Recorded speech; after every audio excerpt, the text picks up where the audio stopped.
Gimana?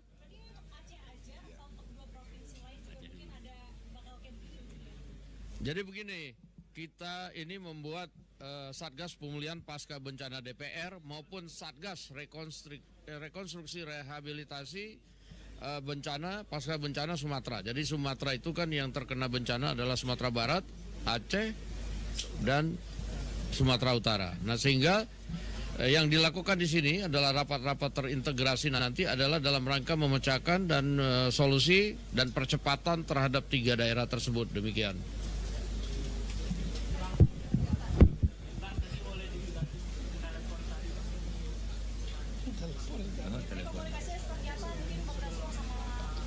Jadi tadi Pak Wagub kan minta supaya soal efisiensi transfer daerah untuk di daerah Aceh agak dilonggarkan.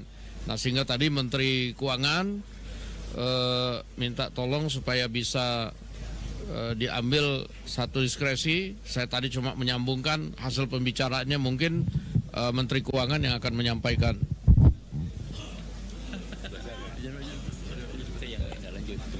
Ini sebenarnya tindak lanjut janji saya waktu satu meeting sebelumnya ya Pak. Cuman karena belum sempat berdiskusi itu, barusan ditanya lagi, jadi saya minta Pak Ketua untuk menyampaikan ke Pak Presiden. Dia kan punya hotline. Pak Presiden telepon saya, kita telepon beliau dan beliau bertanya ke saya tadi, itu apa? Ya saya bilang tadi ada transfer ke daerah yang dipotong untuk daerah, bukan Aceh aja, semua daerah. Dan kalau bisa kita kurangi kan bagus Pak, Aceh bisa ada dana tambah untuk menjalankan program pembangunannya gitu. Dia bilang saya setuju, beliau bilang saya setuju. Dan pertanyaan ada lagi nih, gimana untuk 2 daerah yang lain? Jawab. Saya bilang kira-kira harusnya equal treatment sama, tapi akan kita umumkan nanti. Saya udah umumkan kalau gitu ya. Nanti beliau yang umumkan pada waktu ke Sumatera Barat dan ke Sumatera Utara, mungkin begitu. Jadi mereka aman. Oh, di sini loh. Dari Pak Ketua 5.000 personil itu Pak, apakah udah ada siapa yang udah? Yang mana? Oh, tambah. Nggak masalah untuk mereka.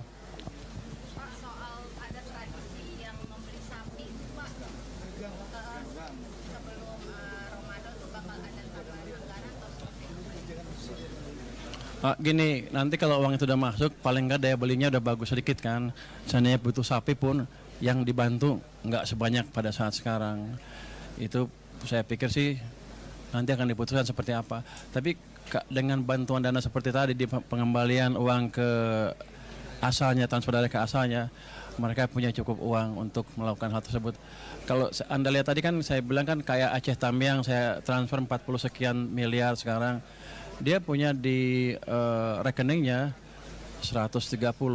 Jadi kemungkinan besar, jadi kalau digubangnya hampir 170 ya. Kalau dilihat dari situ kira-kira uang bukan masalah untuk Pemda. Cuman sekarang karena pemerintahnya belum bisa berjalan karena kendala bencana ini aja. Tapi begitu itu beres, harusnya sih akan cepat balik ke normal. Nanti kalau kurang akan dibantu oleh Pak Tito sebagai bos.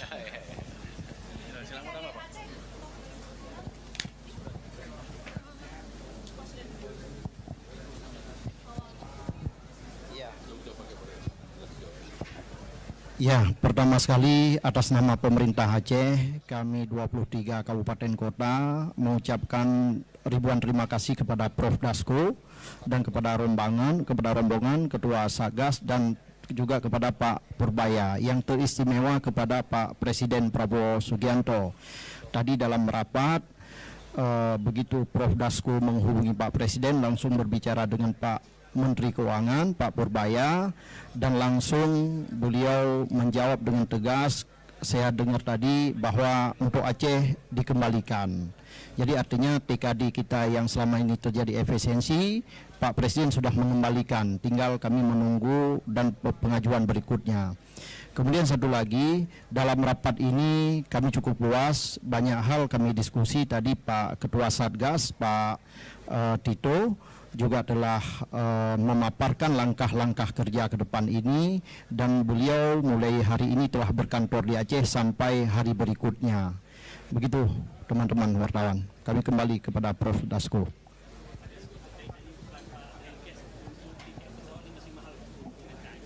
Ini Pak Tito nanti jawab. Iya betul. Jadi kami akan koordinasi dengan airlines melalui khususnya Menteri Perhubungan ya, Pak Dudi, Dirjen Perhubungan Udara, supaya betul-betul bisa berkoordinasi dengan airlines agar harganya terjangkau.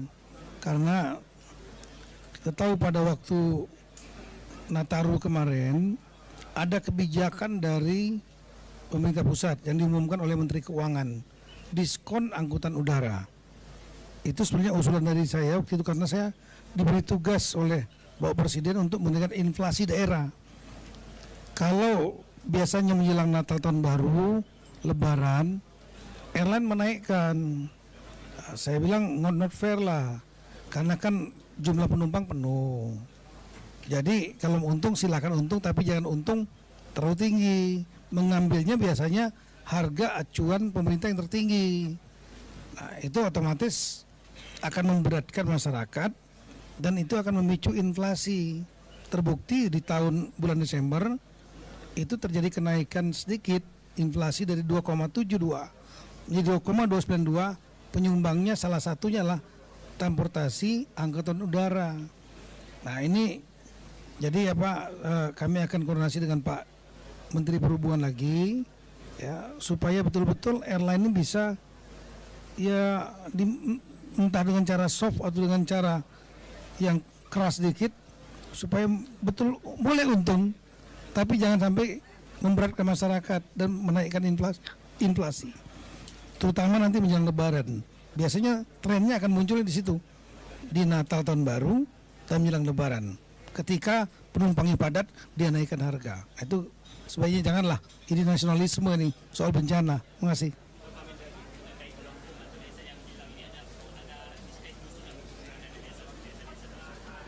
Ya, nanti saya akan koordinasikan, rapatkan, termasuk dengan Menteri Desa, Menteri Keuangan, ya.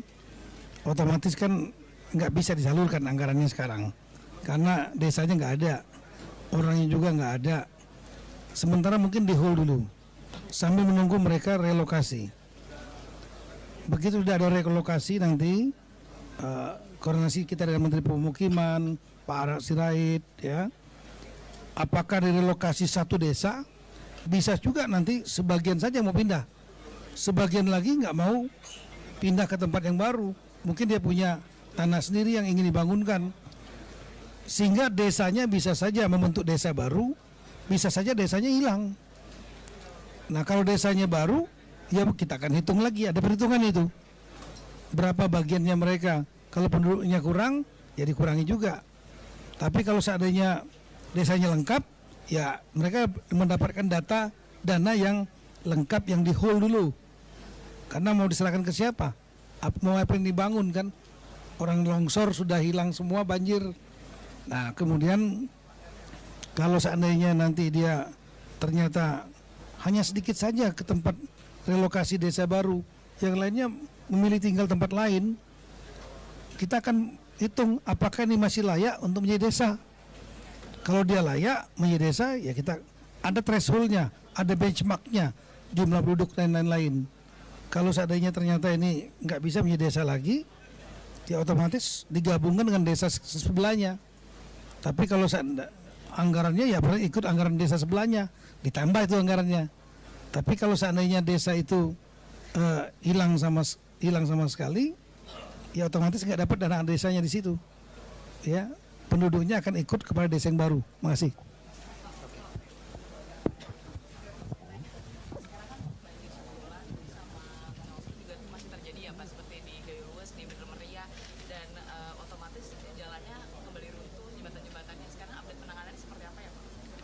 Yang terakhir kan kemarin yang runtuh kan ruas Blangkejeren dari Kutajane ya, Medan Kutajane ke Blangkejeren. Alhamdulillah sih pagi ini sudah mulai lebih lancar lagi. Sebenarnya sudah mulai lancar sejak hari Kamis, tapi masih kendaraan terbatas. Tapi pagi ini hampir semua kendaraan sudah bisa lewat, sehingga akses logistik, beras, BBM segala macam itu sudah bisa masuk dari arah Kota Cane langsung masuk ke Blangkejeren atau ke arah Gaya Luas. Untuk kemarin saya hari Minggu pada saat Kota Cane Blangkejeren putus itu saya sengaja datang ke Blangkejeren untuk melihat langsung apa yang terjadi, dan saya memang baru sadar bahwa memang yang menjadi masalah memang hulunya ini memang harus kita ada lakukan perbaikan khusus ya di beberapa hulu di Aceh, tidak hanya di Gaya Luas tapi di beberapa tempat yang lainnya termasuk juga di Sumbar dan Sumut. Kita akan pasang beberapa cek dam dan sabu dam. Baik, kemudian nanti kita akan diskusikan ulang dengan Pak Kepala Satgas. Anggaran awal yang kita ajukan 51 kemarin mungkin akan naik. Itu karena kita harus pasang itu supaya manakala terjadi hujan besar lagi di kemudian hari, air, lumpur maupun kayu yang masih tertahan di hulu-hulu ini tidak akan sampai turun lagi ke kabupaten-kabupaten di bawahnya, termasuk ke Tambiang dan seterusnya. Jadi tetap akan tertahan di sabu-sabu dan cek-cek dam yang akan kita bangun. Karena itu kita akan bangun di TNGL, Taman Nasional Gunung Luas, Gunung Lauser. Saya sudah bicara dengan Pak Menhub, dan insya Allah kita akan patuhi semua aturan dari Kementerian Kehutanan, di mana tidak ada satu material pun dari TNGL yang keluar dari TNGL. Kita pakai material TNGL sendiri. Jadi insya Allah sudah tidak masalah, tinggal nanti akan proses bangunnya secepat-cepatnya. Gitu.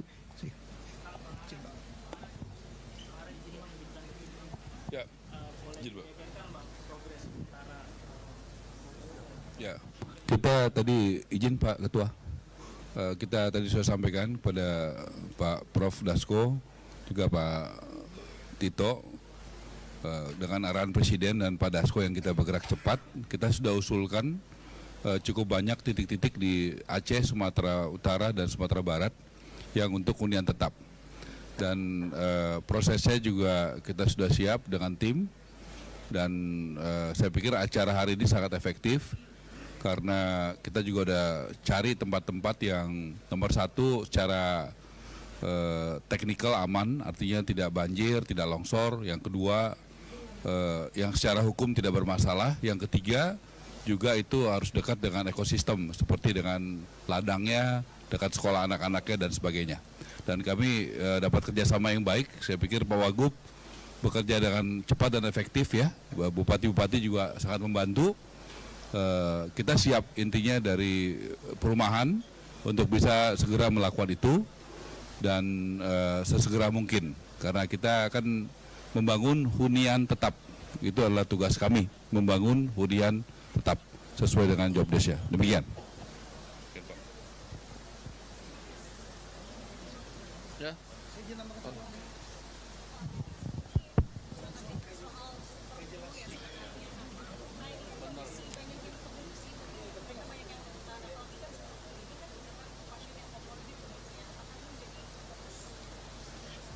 Jadi yang pertama, penyakit yang paling banyak kita sudah monitor. Nomor satu itu memang ISPA, ya ISPA batuk-batuk, bisa superflu, bisa yang lain. Kemudian penyakit kulit sama diare, itu 3 yang paling banyak ya. Nah yang untuk superflu itu atau ISPA atau batuk-batuk pilek, itu sebenarnya dengan obat-obatannya ada tuh harusnya bisa sembuh ya. Yang penting kita jaga kondisi kita tuh harus sehat, karena itu bisa dilawan dengan sistem imunnya kita. Ini bukan sesuatu flu baru, ini flu yang sudah lama, jadi daya tahan tubuh kita harusnya sudah tahu. Ini juga bukan flu yang mematikan seperti COVID atau TBC, jadi harusnya bisa diatasi dengan baik oleh masyarakat dan juga petugas-petugas kesehatan yang ada di sana. Ini Pak Tito akan menyampaikan nih soal kayu kemarin. Jadi rekan-rekan, koordinasi kita dengan Menteri Kehutanan ya, udah clear bahwa kayu-kayu itu dapat dimanfaatkan oleh warga. Misalnya untuk membangun rumah, pagar dan lain-lain, jembatan, silakan. Yang nggak boleh adalah kayu itu ya diambil oleh perusahaan komersial dan kemudian setelah itu dipakai untuk jualan komersial. Jadi semuanya sepenuhnya boleh dipakai untuk warga, oleh TNI, oleh Polri dan lain-lain sepanjang untuk kepentingan membangun rehabilitasi pemulihan bencana tanpa komersial. Itu aja, Mas. Oke, cukup. Terima kasih. Terima kasih.